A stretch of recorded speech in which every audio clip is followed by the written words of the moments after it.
This story is both as dark and mysterious as any others. Tales of mobsters are always intriguing. Here is one of the stories. Oh, and make sure to stay to the end. You might want to know if anyone has found the treasure.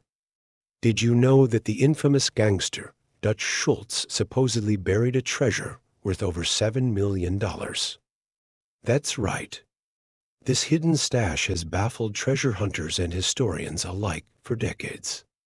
But where could it be? Let's find out.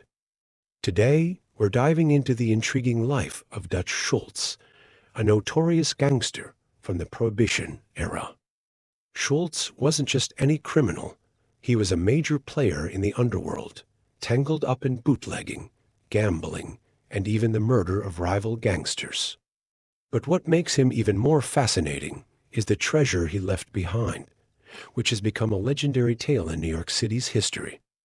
It's not just about the money, it's about the mystery surrounding his hidden fortune and what it tells us about the era he lived in. So, let's unravel the enigma of Dutch Schultz's lost treasure. All right, let's rewind a bit and get into the backstory of Dutch Schultz. Born Arthur Flegenheimer in 1902 to Jewish immigrants, he grew up in the slums of the Bronx. His father left the family early in his life, so Flegenheimer dropped out of school in the 8th grade to work to help his mother and siblings. He joined the Schultz Trucking Company in 1916 after working a variety of other jobs. It was the beginning of his life of crime. As a young man, he was drawn into the world of crime, and before long, he was running his own rackets.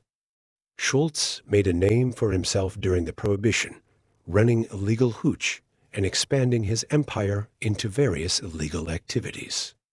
Flegenheimer had a storied past, being arrested at 17 for burglary and theft. He would serve 17 months in jail. By the mid-1920s, he worked in a local speakeasy as a bouncer.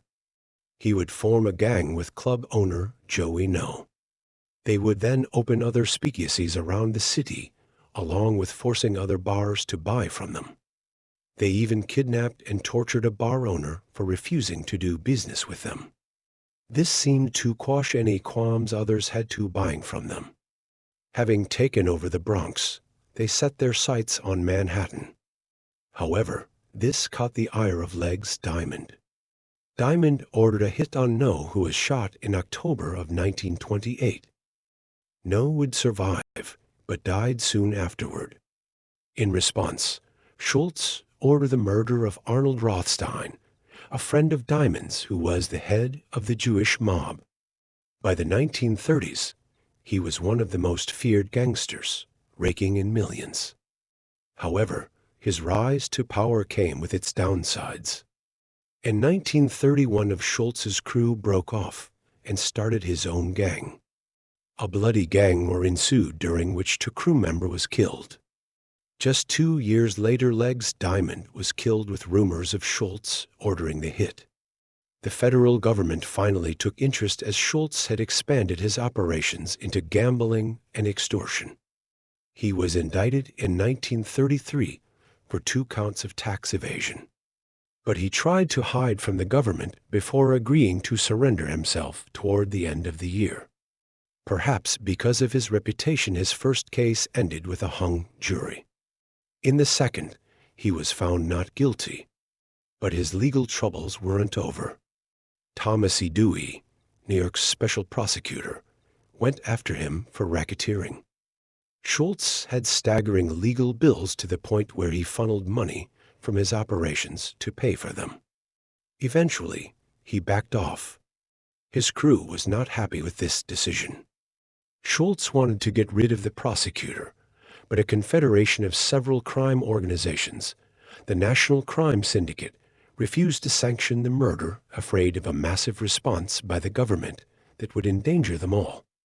Angered, Schultz said he would do it anyway and left the meeting. He went on to attempt to kill Dewey. It wasn't successful. He was sure that he was going to be marked for a hit, so he placed all of his cash, gold, bonds and jewelry into a specially made waterproof box. The loot was valued at between $5 and $9 million. He and his bodyguard, Lulu, drove the suitcase or box to the Catskill Mountains near Phoenicia, New York. There they buried it. Legend has it that he marked an X on a nearby tree so he could find it later. Shortly thereafter, the mob put out a contract on him in 1935.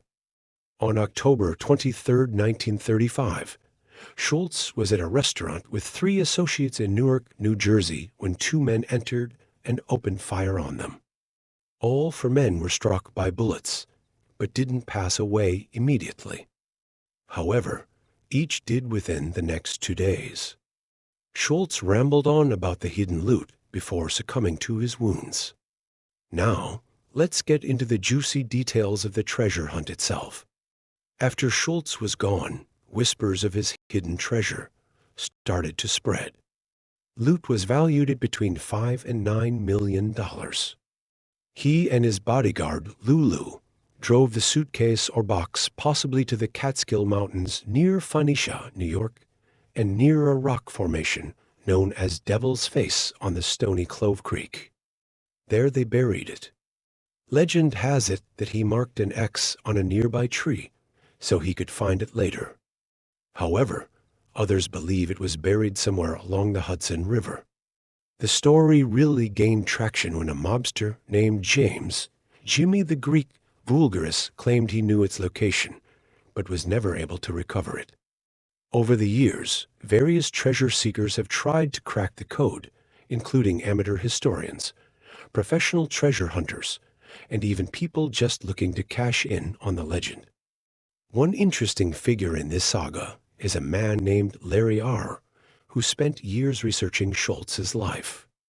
He believed that the treasure was hidden in the Bronx, based on clues he unearthed in newspapers from the 1930s. Larry dedicated weekends to searching abandoned warehouses and even dug up parts of a local park, hoping to find something that would lead him to the treasure.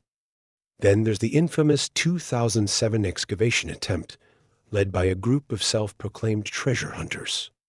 They believed they had pinpointed a location in a deserted area of the Bronx near Schultz's known hangouts. Hundreds of curious onlookers gathered, cameras rolling, but what did they find? Just a bunch of old tires and some rusty metal scraps. Despite all the attempts, the treasure remains elusive, and the theories continue to swirl. Could it be buried under a popular New York landmark? Or maybe hidden in a forgotten subway tunnel? Each theory adds to the allure, and the search for Dutch Schultz's treasure is as much about the thrill of the hunt as it is about the treasure itself. So, what's happening today in the search for Schultz's treasure? There are still dedicated groups out there, fueled by the thrill of the chase. In fact, in recent years, a community of amateur treasure hunters has formed, sharing tips, theories, and even maps. Some have even organized treasure hunts, where locals come together to search specific areas believed to be hotspots for hidden loot.